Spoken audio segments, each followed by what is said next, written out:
All right, today's lesson is going to be focused on what's known as AOVs. This is a rendering format built into Maya. AOVs are known as arbitrary output variables, and it's basically a multi-layered render. It allows you to be able to control a lot of your different features of the particular shaders that you're working with in post. So I could bring these into Photoshop or After Effects and still be able to do a lot of post work on the color, the shadows, the textures. If you do more advanced AOVs, you can include lighting. So let's just dig into it. So I have this kind of scene that I've set up here in Maya. It's just got a cube and a little geometric platonic form. I've added some nice shaders to them. I think this one has a gold shader. This one has a wax shader. If I give you the quick Arnold preview of it, that's what it's supposed to look like, right? So nice. I've got some nice variations in transmission and shadow and reflection and all that fun stuff. Okay. So the main place that we are going to access our AOVs is we're going to go to the render settings. And you'll notice that there's, we're in the common tab here. The AOV format that you use in Maya is called the EXR format. We'll get to how do you actually get EXR file formats to work with Adobe products in just a little bit. But right off the bat under here, the main things you need to choose is EXR, and you're going to want to choose Merge AOVs, and we'll talk about why, but just for now, go ahead and click that Merge AOVs. It's not on there by default. And then set your resolution, your camera, keep alpha channel on, all of that fun stuff. So then we're going to go to the AOVs tab, and yours might look something like this when you first open it up. Everything might be all folded up. I think the AOV browser and everything is open. I actually have some AOVs added right now, so I'm going to go ahead and get rid of those. Bear with me. So you might have something like this. So right off the bat, I'm going to unfold Maya render here, and yes, we want to have the render view going. Under AOV shaders, we're not going to work with those right now, but Arnold DeNoiser, I'm on a Mac or an Apple computer right now, so I can only really use this legacy output denoising AOVs, but if you're on a PC, you have an option to use the NVIDIA Optics Denoiser, which is a really nice GPU-based denoiser, and if you're not familiar with it, it's pretty cool stuff. This is you can go to the Arnold website and look up the Optics Denoiser. There's specific settings you're going to want to do for that, and adding to your AOV that you create.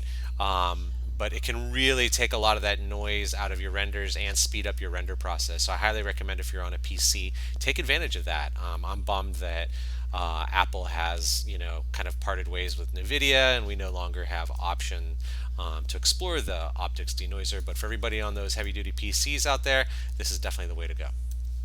Okay, so the way your AOVs work is, first of all, I highly recommend that you, again, go to the Arnold website and spend a little bit of time in their AOV page here. This just gives you, this image is a great reference to kind of like how a single rendered image, like you might see this guy here, can be split up into all these different things, including specular light and metalness and reflectivity and SSS and indirect and direct light and shadows, and there's just so many different layers that you can play around with in here. And this really helps you kind of work your way through it, right? So it's great. As you roll down, you'll see AOVs, all sorts of great information in here. I just really highly recommend you spend a little bit of time kind of learning about the AOVs and how everything works. Kind of goes over what the little attribute editor and what crypto mats are and all of these more advanced features that you can bring in. So definitely spend a little bit of time with that and see what you can come up with. Yeah, I think that's a really great way to go. There is also this light path expression page that I highly recommend checking out as well. Even if you don't work with the expressions, when you come down under composing the beauty AOV, this is a great way to kind of get started with some basics, some AOVs to work with. You might just want to start with just direct and indirect emission and a background, and then work your way up to an intermediate and then maybe a more advanced one. So we're going to kind of work our way through some of those as we get started here, okay? So the way AOVs is, I have kind of a list of available AOVs on the left, and then I add them to my active column on the right using these little arrow keys, and I can add them or remove them. So following what I just showed you with this list, I'm going to go ahead and add direct, indirect, emission, and background, and then we'll do a more advanced one for the render, okay? So if I want to add direct and indirect, I can actually come in here and just scroll down, and there's direct. And if I hold down the command or control keyboard, I can choose additional ones. So indirect, I can go down and grab emission, and then I can scroll up and grab background. And all I do is hit this little arrow, and now these have all become active in my scene there, right? And so these allow me to go ahead and basically render these out. So if I go ahead and render, and as long as I have merged AOVs clicked, these are all going to come out as one EXR file that then I can bring into Photoshop. Now if I don't have that merge AOVs clicked, you'll actually get a separate file, a separate EXR for each of these different AOVs, and you're going to have to spend a lot more time compositing everything together. When you do them merged like that, it opens up as a multi-layer document inside of Photoshop, which is really, really convenient. So I'm going to go ahead and remove those by hitting the arrow to bring them back to the left.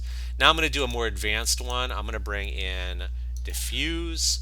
I'm going to bring in specular, if I can find specular. Where's my specular? There it is. I'm going to bring in coat. I'm going to bring in transmission. I definitely have some transmission going on in these shaders. I'm going to bring in SSS. I'm going to bring in volume. I'm going to bring in emission. And I'm going to bring in background as well. And I'm going to look through to see if there's anything else I want to add right now. Let's see. I could bring in sheen. I could bring in, I think that's pretty good. I'm going to actually bring in a couple of these shadow, the masks and the difference, just to take a look at those as well. I think that's a good one to get started with. So then I'm going to move that to the right. You'll see I have all these AOVs now. They're all listed over in my attributes editor as well. There's lots of additional, more advanced features that you can do with these to customize them a bit. But just to get started, if I go back to common, I have EXR, I've got my merge AOVs, I've got some AOVs listed. I am going to do the denoising AOVs just to kind of clean up some of the noise in my scene, at least with that default kind of legacy denoiser. I'm going to close it. I'm going to go up to my render view here, and I'm going to go ahead and click it. And in my opinion, I think it renders a bit faster as well. I'd have to clock it fully just to determine if that's true. But, how long it took to render this, boom, pretty darn fast it's coming through. Give it another second here. Maybe it's the same as a fully composited image. Just, I don't know, sometimes in my mind it feels like it renders out a little quicker. Now that might not look correct. That looks like, oh hey, what's this? Well, we have to do some things in Photoshop first, okay, to get this to look exactly correct. But if I hide Maya and I go and I look in my folder here, my render folder, here's my EXR that I just rendered, and it actually, my preview, at least on the Mac, gives me a fully rendered image ready to go of it, kind of all composite. There's a beauty layer in there that's making that possible. Now notice the size of that file. This is 1920 by 1080 at 72 resolution. That is a 62 megabyte EXR, and that's a still frame. Now think about doing that. The great thing about these EXRs is you can do an image sequence and bring them into After Effects for animations, but you better have some hard drive space when you're doing EXRs. Just keep that in mind because they do make really large file sizes. Now before you are able, you can't just drag this natively into Photoshop or After Effects. You actually have to download a little plugin assist. Adobe used to support EXRs and then they don't, but you can still do it through via plugins. So I highly recommend two different ones. For Macs, I recommend the Pro EXR plugin, and this is their website. You download it for Mac and you get the After Effects and Photoshop plugin suites. There is a Windows version as well, but I've had a little better success with Windows using the exr-io.com, and that is this website here. These ones just work really well, and they support crypto matte support, which is a more advanced feature. But these have worked out better for me on PCs. So those are my two to download. Once you download them, like on the Mac, here they are downloaded onto my computer. I have this DMG that I can open up. I have Photoshop, After Effects, Nuke, Premiere Pro, they'll work with all of them. And this Pro EXR even has a great manual, very detailed manual that takes you through how everything works and how you can do all these different separations and alphas and pre-multiplied composited images. So if I open up the Photoshop, you'll see I have a couple of plugins there that I need to install. On a Mac, I would just go to Applications. I would go to my Adobe Photoshop folder. I would go to Plugins, and here you can see I dragged them in there. You'll need the admin password to be able to access that, but other than that, it's pretty easy. On a PC, it's very similar. You just got to go find your applications folder and drag them into the plugin area as well. Once you do that, Photoshop is now able to open things like this. So if I go now to my render folder there and grab my EXR, I can just drag it natively right into Photoshop, and magic, you can see over here on the right, I have this great multi-layered document. Now this first one, the RGBA, that's a fully composited version already. That's all those layers already merged together as one. If I turn that off, now you're not going to see anything because I've got a bunch of stuff in here, right? So there's this like variance layer, there's RGB. So the first thing you want to do, if you have the diffuse albedo noise and the N noise and the Z noise, I usually turn those off. And I'll turn off their visibility and I'll drag them up to the top because I'll use these later for different selection methods. There's way more advanced things you can do with them. I'll show you a few things today that I do with them. So once I have that, I'll go ahead and select all these layers. I'm using Shift to select all of those. And I go to my layer mode here, blending modes, and I go to linear dodge and add. That just adds all those layers together, and boom, now you can see I have this ability just like I had in the fully composite. If I turn it on, it looks almost identical. I can turn that off, and now I have all these layers of control. And I can go through here and turn these off. Like there wasn't really much in my volume RGB. There's the variance takes out the black background. Now you can see I have a perfectly transparent background.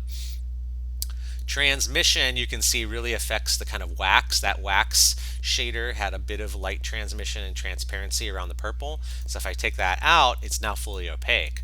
Or better yet, I could dial that back. Like I can make it just a little bit of transmission or a lot, depending on what you want to do. So this is where being able to use opacity and blending things, you can, and you know, all of your different layer effects, or I'm sorry, image adjustment effects that you can apply as well.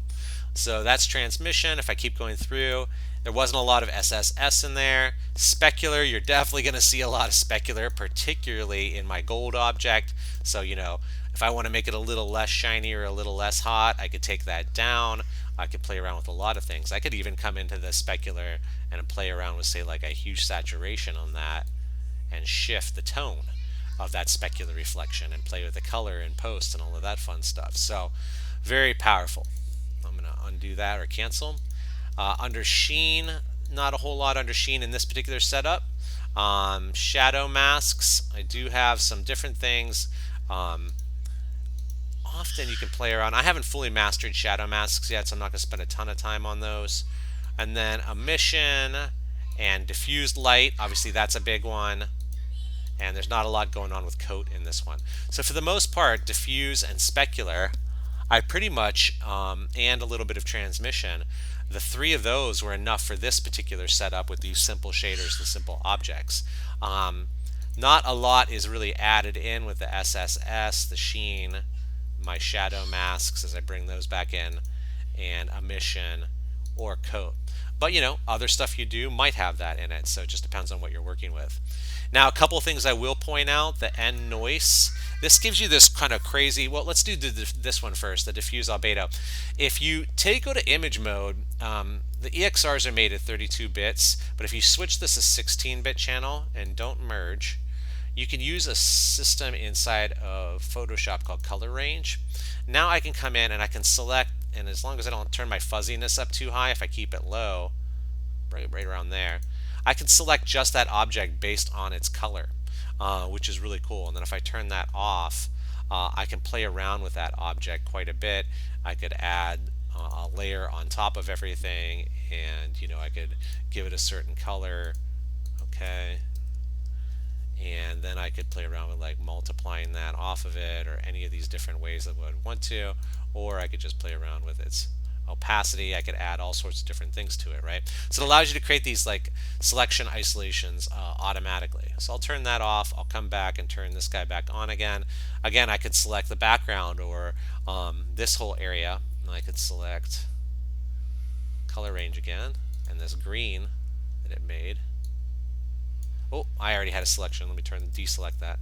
So select color range. There we go. I had to actually bring the fuzziness back up a little bit.